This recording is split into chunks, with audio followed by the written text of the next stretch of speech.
Welcome to Just Wanna Quilt, a research podcast coming out of Tulane University Law School, where we explore all kinds of things, stories about quilting, tools, field trips, maybe some famous quilters stop by, and, of course, a little bit of copyright thrown in just for fun. This is Elizabeth Townsend Guard. I'm a law professor at Tulane University Law School, and I just wanna quilt. So today we're talking to Raymond Houston. He has a new book. We've talked to him before.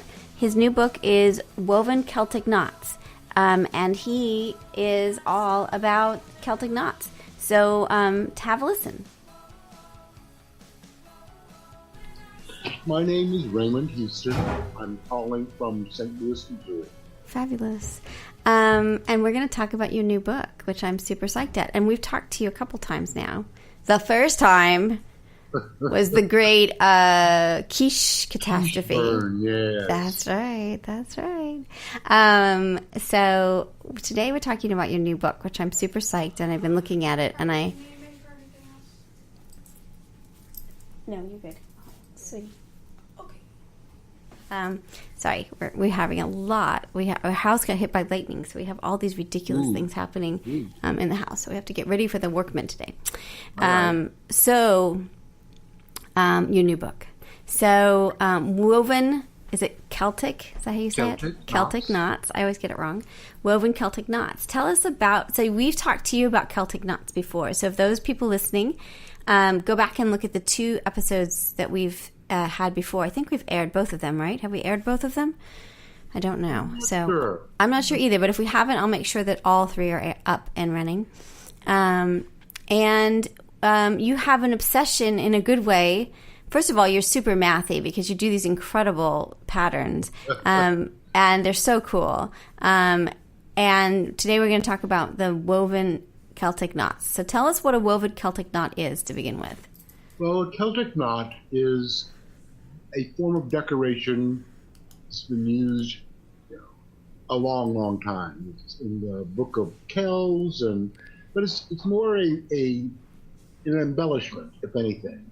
Yeah. And a lot of times when quilters do Celtic knots, they're using bias tape, which is maybe a 1/4 inch wide.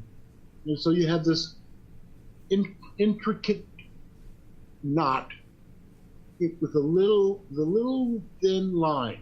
Now, if you make the knot very big, the line doesn't get any bigger, so it looks like a spider web. Interesting. So I wanted to do a large-scale knot that you could look at from across the room and say, that's a Celtic knot. Yeah. So I kind of...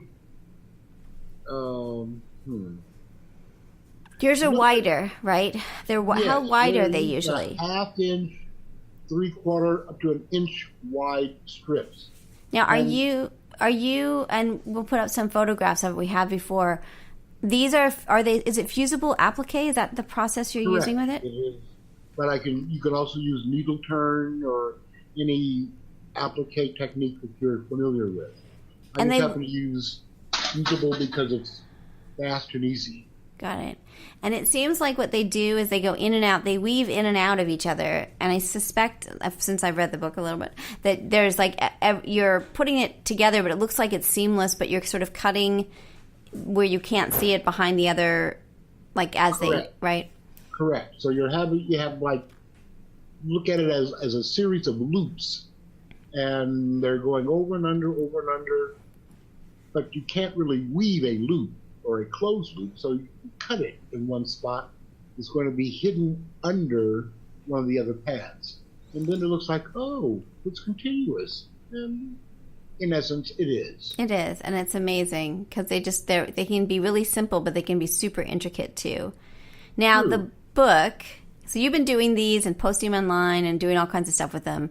Your website is Nacho Grandma's Quilts, right? Is that your website? Correct. Yeah, so and Nacho is like Nacho, and then Grandma's Quilts. And let's go to your website. I know the story behind that. Why is it called Nacho Grandma's Quilts? Well, when I first started quilting back in '76, but when I first had pictures taken of the quilts, I had a photo album of them. And I would mention, I quilt. And people would, my grandmother quilts. I go, well, here, look at this. And show them my photographs. No. And I go, no, I'm not your grandma, and these are not your grandma's quilts. Right. It's a audible pun. That's really interesting, right? Yes. Well, so Not Your Grandma's Quilts is sort of your brand. Okay, so you published with Blue Dragon Publishing. Tell me a little bit about that. Blue Dragon, maybe several years ago, I was in Williamsburg doing a quilt lecture and several workshops. And the first workshop was on this style of Celtic Knots. And one of the women said, "Where's the book?" I go, "There is no book." "Well, where's the book? There should be a book." I go, "There is no book." Well, the next day there was a different workshop, and the same woman was there, and she goes, "Raymond, this is Dawn. She's a publisher. Where's the book?" I go, okay. So she more or less introduced me to Dawn, the publisher at Blue Dragon, and I've been working with her ever since. So we started this maybe late last year. Yeah. And it was it moved quickly once I got underway. It's a matter really of interesting. writing it and getting pictures taken, and I got a couple of proofs to kind of see, this worked, that worked. Yeah. So how hard do you think it was to create a book? Like, we're thinking about a couple of books. I'm in the process of writing one. Like, how arduous was it going from the idea of, okay, I love the Celtic Knots, to having the book published? Was it stressful? Was it overwhelming? Or was it okay? No. But when I was having fun, the book includes a set of templates where you can create your own knots, because this is basically a technique that I'm showing you, and I provided the template so you could create a knot to try out the technique. So you're free to pick other knots from other sources. Yeah. So that I had in my head, and then it was just a matter of sit down and write, and it wasn't that difficult. I knew what I wanted to say. The publisher was very helpful in saying, well, this doesn't seem quite clear, or she would, write something, and I'd be reading, oh, no, that's not what I meant, and I kind of rewrite stuff. Yeah. So it was a very good process back and forth between us. That's really cool. Now, let's look at the copyright. Of course, you know what I care about the most in everything. I know. All right, so it says no part of this product may be reproduced in any form unless otherwise stated, in which case reproduction is limited to the use of the purchaser. Permission is granted to photocopy the templates for personal use of the retail purchaser. So that seems pretty straightforward. Why do you not? So when you think of like the retail purchaser, are you concerned about somebody, like, I'm curious where your worries are. Is your worry, one, that someone will copy the book and not buy the book, or two, that they will take your designs and put them on commercial products, or both? Actually, this disclaimer is from the publisher. Yeah, I imagine. That sounds like it. It sounds like it. So you don't have any say in that? I didn't have any input in that. Yeah, you didn't have any input. Do you care? Let me ask you a question. Do you care whether I use this to, if I make things and I sell them on Etsy from your book? Does that bother you? No, I don't think so. Yeah. But you want us all to buy the book. That's the big thing. Your revenue comes from us purchasing the book. So you don't want us necessarily to share. Hold on. Sorry, Raymond, we're going to have to just pause 1 second. All the contractors are coming, so hold on just 1 second. Sorry. Hello? Yes? Hold on just a second. Hey, Jackie? Is this Jackie? Yeah, ma'am, this is Joy. Hi, Joy. This is Joy with Stewart Services. Cool. I'm gonna hand you to my husband because I'm in the middle of a call. So no problem. Thank you. Sorry. when our house got hit by lightning, we have over $50,000 worth of damage to the house right now. That's totally insane. All right, I'm back. I'm back too. Okay, sorry about that. I knew I was hoping they were calling before 8. Okay, so the first, you don't have anything to do with it. The publisher does, and the publisher did you assign them? Do you know if you assign them the copyright in the book, or do you have What do you have any idea what rights you have? Those are still mine. Those are still yours. The right Good. to do. Good. Good. That's good. So they had a license to publish it for a certain amount of time. Is that sort of how it worked? Yes. That's and good. I basically will, I ordered maybe 300 copies, and they were delivered directly to me, and I can order future deliveries of books. That's really great. Well, then everything else is going through the publisher, such as Amazon and that's great. people that are directly ordering from her. Yeah. And I'll get that in quarterly. I'll get a report of what the sales were and all. That's exciting. That's very cool. But it's only been a couple of weeks, so. Yeah. Are you getting any reports back, or you have to wait for that? Not from them, and I can wait. I'll be surprised. Yes. And I've not sold many personally. I've run people go, oh yeah, put me down for 2. Like I'm gonna have them in my car. Yeah. I like that. I don't think I want to sell them from the trunk of my car. That is so funny. For my own safety, I wouldn't want people to know, oh, this guy sells books. He might have money. Let's knock him in the head. That's right. That's so funny. For my own safety, I'm not going to do that. That's funny. Yeah. Now, how much does the book sell for? The publisher front list is $18.99. For Missouri residents, I'm adding Missouri sales tax because I am mailing out copies in the continental United States. But if you're outside of the United States, you'll have to order it through Amazon. That makes sense. And then, so what are your thoughts about? I mean, you're on our podcast, which is super great, and we'll get it up quickly. I promise. Yeah. That we've gotten a little backlog because I keep doing 7 interviews a week, but we're only posting 3. So now we're going to post 5. So you can see what's happening, right? There's a snowball effect. So you're on our podcast, which is great. And our podcast is getting bigger, Raymond. We're having 1,500 views the last, yesterday, and 1,000 the day before. Oh, good Lord. Yeah. It's a good thing. Very good thing. Yeah. So you've got good timing. What is your strategy? Do you have a strategy of how you're going to get it out to the world, or? Well, I have a little tribe, I guess, of Facebook friends. Yeah. In a couple of weeks, I'm having a book signing and art show at a local venue.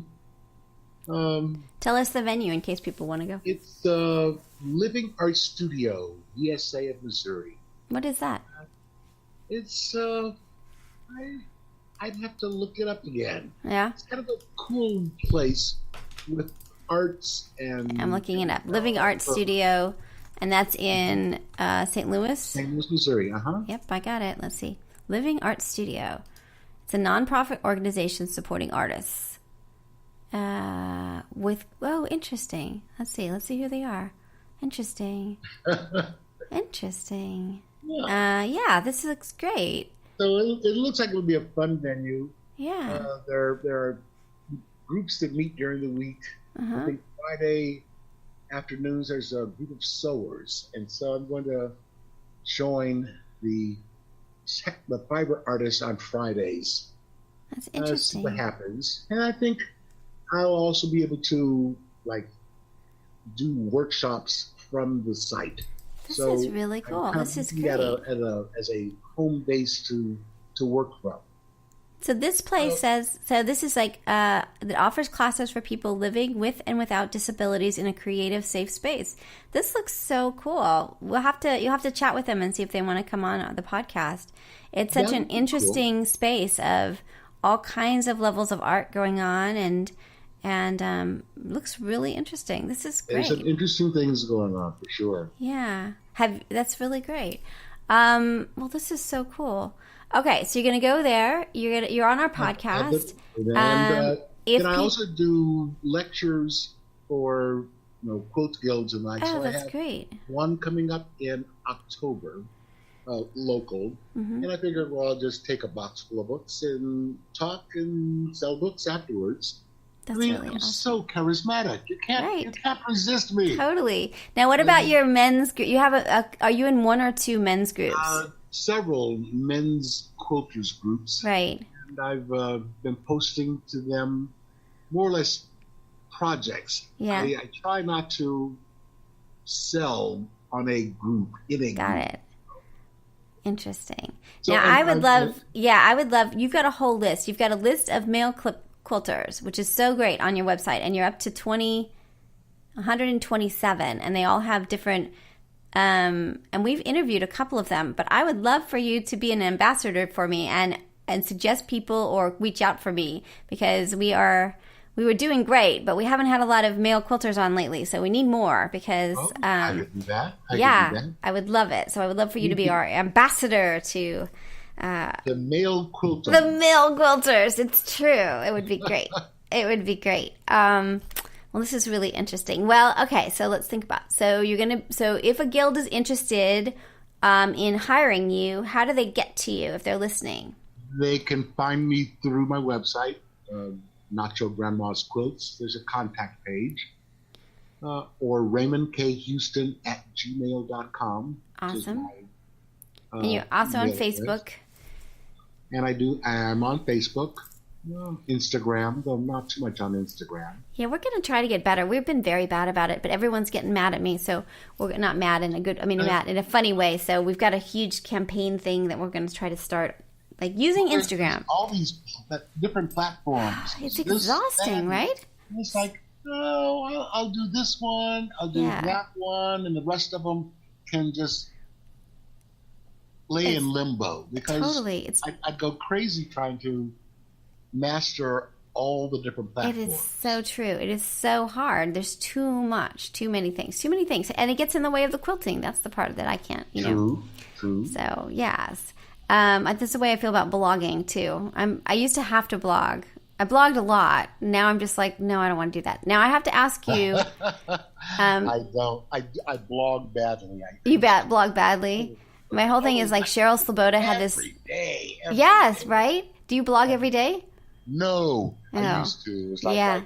I got some sense. No, you got better things to do. You got other things to do. And so now it'll go for weeks, and then I'll go, oh, here's something I'm working on. Yeah. And I'll just post a bunch of pictures, no explanation, no nothing. Sort through it, figure it out. That's so funny. I don't know. I guess I could get better with that. Yeah. Okay, so tell me your dedication. It says, to all the Joannes in my life. What is that? Oh, Jones. To all the Jones in my life. Sorry. To all the Jones in my life.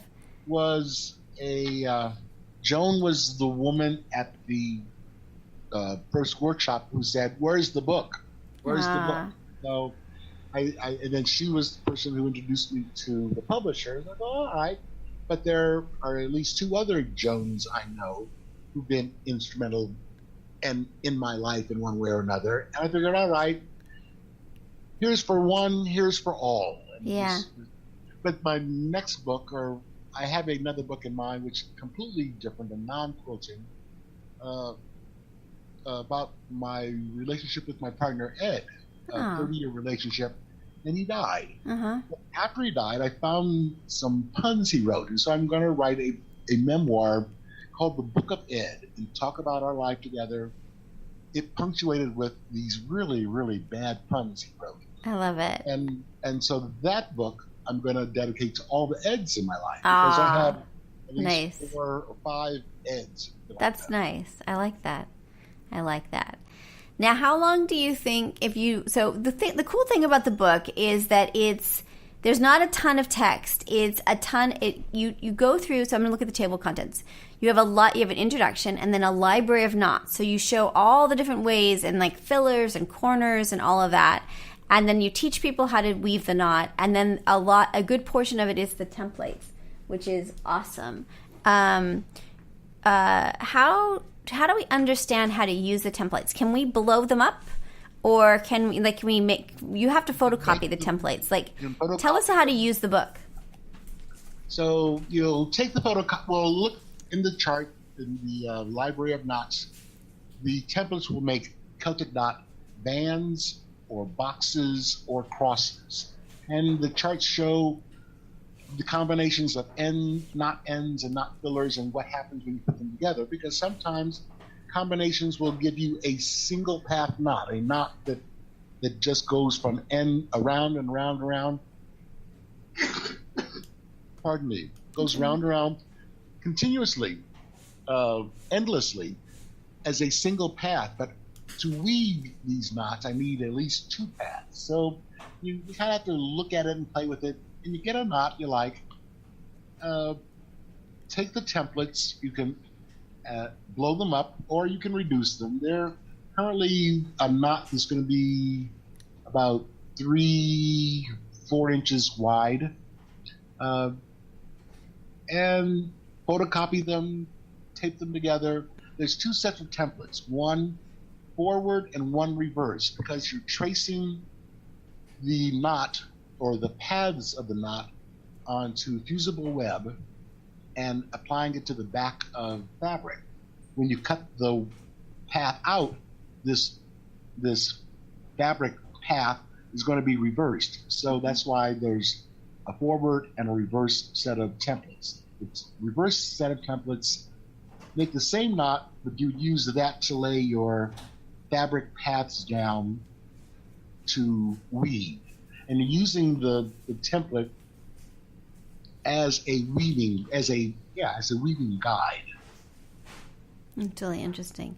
Now, how long do these take to make? Like, how much time am I if I start making one of these? Like, what am I in for in terms of? A small could be less than an hour. It's Really? a matter of taping together your templates. Yeah. Tracing the individual paths of the knot on fusible web, apply it to fabric, cut them out, then lay them down on the template or the reverse templates and weave. And you're looking at the template, it shows you which path goes over, which goes under. That's really great. So it doesn't, and even the publisher actually was doing it as we were making it. She would actually send me, "Oh, look, I made this one. Oh, I made this." So great. She was playing with it, and I could see where, if she had a problem, maybe that's something I need to rewrite. So that was kind of helpful, just to have someone saying, "Oh, this didn't make sense, but that made sense." Interesting. Well, this is super great. I totally adore it. What's the biggest one you've made? Like, how big can these get? Currently, just recently I made one that's, well, size-wise, it's like 36 inches diagonally. Wow. And That's big.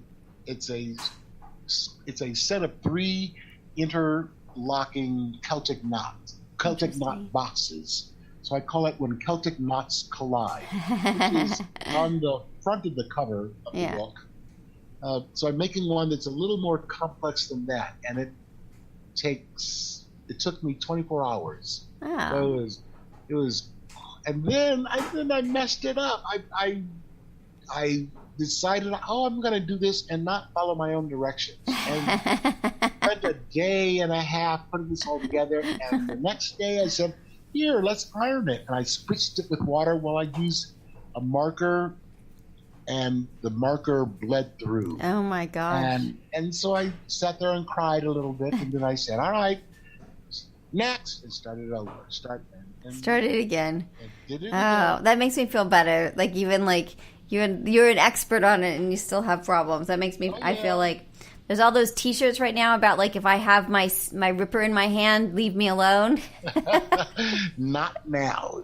Not now. Yeah, I like that one too. That's good. Yes, exactly. This is not a good moment. So it wasn't. But then the remake is much better. I love the remake, and actually got a graphic artist to reduce it to a graphic, and I'm thinking of using it on business cards. Oh, that's great. Yeah, you should. That would be great. That'd be super great. Well, Raymond, this is awesome. I love your stuff. I think it's great. It's so great that the book is published. We talked about the fact that you were writing it, so it's super cool. And keep me posted on how it all is going, and let's keep strategizing on how to help you get this book out and make sell all those copies. Sell those 300 copies, because if you sell all 300, you gotta buy a cake. So we're going for the cake. Yeah. I was gonna get another 300 copies. Yeah, you get another 300. In our house, it's all about the cake. We're a very cake-based family, so. Cakers. Okay, we totally are. We think that's a food group. I will do a tour of the Living Art Studio. Oh, fabulous. I would love that. Yeah, ask them if they want to come on. I would love them as a guest. And also, if you ever feel like coming to New Orleans, let me know. You can stay with us, and we can try to get you connected. I'm on my way. Are you? Awesome. Fabulous. We can set you up with the local shops to see if they would be interested in having you. So, and our guilds, we have a lot of guilds here. A lot of guilds. We have a lot of guilds here. Oh, no. Yes. Well, this is good. This is good. Yeah. Do a New Orleans tour. It would be great. I love it. Okay. Come play here. It's great. Raymond, as always, I adore you. Super fun. All right, ambassador to more men, more men in our world. I will edit this weekend on Friday. That's when the student comes and works with me for editing. And we'll get it up really soon. And if people want to buy the book, they can go to nachograndmasquilts.com. There is a page. It's book, and there's a nice little buy now button which goes directly to PayPal, and that's kind of cool. That's very cool. Or they can do Amazon. They can go to Amazon too. United States. Now, is it different? Like your percentage of the book, is it different if we go to Nacho Grandma's Quilts versus Amazon? Yes, because the books, there are people to buy directly from me. I'm the one shipping it out. Say Amazon, they'll have, and I think they're actually resellers who will buy up a bunch of books at wholesale price and then resell them lower than my list price. But they've got maybe 5 or 6 copies of the book. Got it. To undercut me, but then still got to buy the book. So if you buy the book, do you get where do you get the most money? If they buy it from your website or buy it from Amazon? What's better for you? From me. Interesting. Because you're buying it at a wholesale or a discount price from the publisher. Is that right? Yes. Or Amazon is getting a wholesaler discount, which is basically like half price. Got it. And then they can raise it or lower it to whatever they want. Interesting. Very interesting. Well, this is very awesome. So if you like Celtic Knots or you're interested in learning more about it, go to Raymond's site, which is Nacho, Nacho, your Nacho Grandma. I messed it up again. Let me try it again. Nacho Grandma's Quilts. And so it's the word Nacho, Nacho, and then Grandma's, plural, GRANDMAS, and then quilts, plural, .com. So go there, and we'll also have a link on our site to all of this, so you can get to it that way too. You're so Very cool. Awesome. Cool. All right, what are you having for lunch today? Quiche we had quiche a while back. No quiche. I haven't decided what's You haven't decided yet. Yeah. Chicken fajitas. Ah, Cheddar nice. chicken fajitas. That sounds very nice. I want to come to lunch at your house, Raymond. Okay. Nice. It'll be on. It'll be on. See, I got to come your way too. We got to do it. We got to do an adventure towards you. That's true. That's great. true. Yeah. All right. Well, fabulous. Thanks for chatting with me. And do you want to review this before we put it up, or are you cool with me just taking out the ridiculous things that happened family-wise here and then posting? I'm cool with it going up. Just let me know, because I'll post a link on my Facebook page. Love it. Yeah. Well, I can't wait to see what happens with the book. So keep us posted and keep track of all of the sales and what's happening. And I really, really do wish you the best of luck on it. I think it's so cool. Thank you very much. All right, Fab. We'll talk soon. Okay. All right. Take care. Bye.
So you've been listening to Just Wanna Quilt, a research podcast coming out of Tulane University Law School. And I'm Elizabeth Townsend Garr. If you like this podcast, keep listening. Also, we have a Facebook group. Come join us. We talk about a lot of things. We also have an Instagram account. And of course, most importantly, I really hope you get a chance to quilt today.